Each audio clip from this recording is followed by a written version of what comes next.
как мы говорим, экстремизма и терроризма. Конечно, мы с вами должны сегодня максимальный упор делать на экономическую безопасность. Здесь важно подчеркнуть, что органы правопорядка здесь усиленно работают. Мы не раз уже проводили свои закрытые совещания. И особый упор, да, было время, когда на экономическую безопасность не особо уделялось внимания.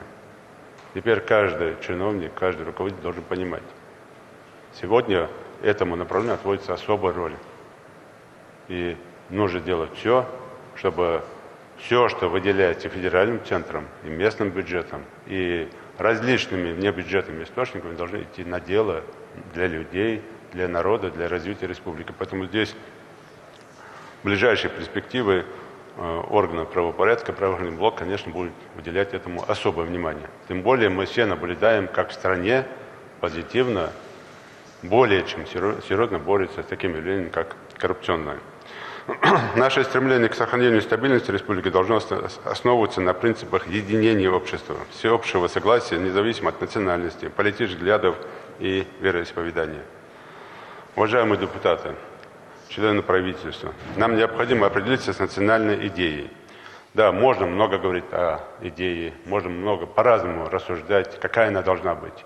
Но уж точно она должна быть в рамках и традиций, и обычаев, и с учетом интересов всех народов, которые проживают в республике, и с учетом политики и законов по национальной идее, в целом взглядов, в целом страны нашей. Поэтому здесь я просил бы и Министерство по делам национальности, и Управление внутренней политики с общественными институтами определиться, как мы дальше видим развитие республики. В том числе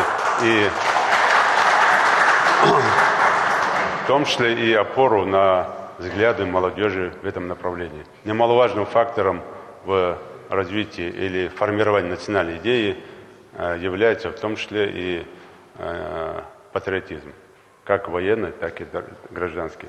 Чувство гражданского долга. Поэтому просил бы над этим направлением поработать очень серьезно. Религия является традиционно фундаментальным фактором консолидации общества.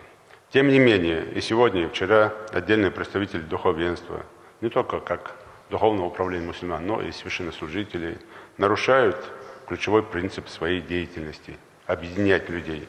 В одном из аятов Корана прописано: «Держитесь за веру Всевышнего и не разделяйтесь». Но, конечно, можно по-разному читать, но главное, как понимать, что написано в любом священном писании. И я, конечно, сегодня, говоря о том, что мы много упускаем в рамках духовного, нравственного воспитания молодежи, в целом не только молодежи, но и жителей республики, конечно, делаю определенные надежды и возлагаю эти надежды на наше духовенство, на священнослужителей, которые не должны разделять людей на своих, на чужих, которые должны жестко противодействовать экстремизму, терроризму в любом проявлении. И, конечно, должны устойчиво и настойчиво работать с молодежью, с подрастающим поколением по духовно-нравственному воспитанию. Нет таких примеров, где взаимные обвинениями или какими-то другими претензиями было достигнуто какое-то соглашение между группами лиц. Нет таких примеров в мире.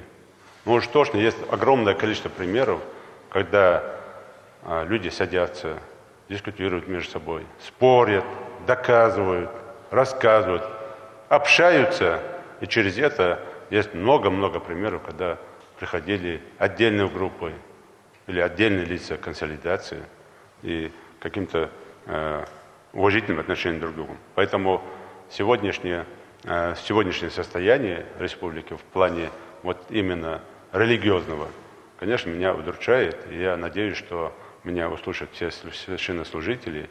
Мы все вместе на ближайшей перспективе все-таки наведем порядок в этом плане. А все-таки, чтобы этот порядок навести, нужна воля, в первую очередь, священнослужителей, которые должны сесть, разговаривать, общаться между собой, а не выносить любые спорные вопросы на общественный суд в плоскость интернета и этим самым еще больше накалять обстановку.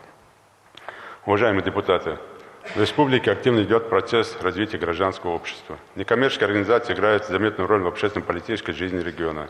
Тем не менее,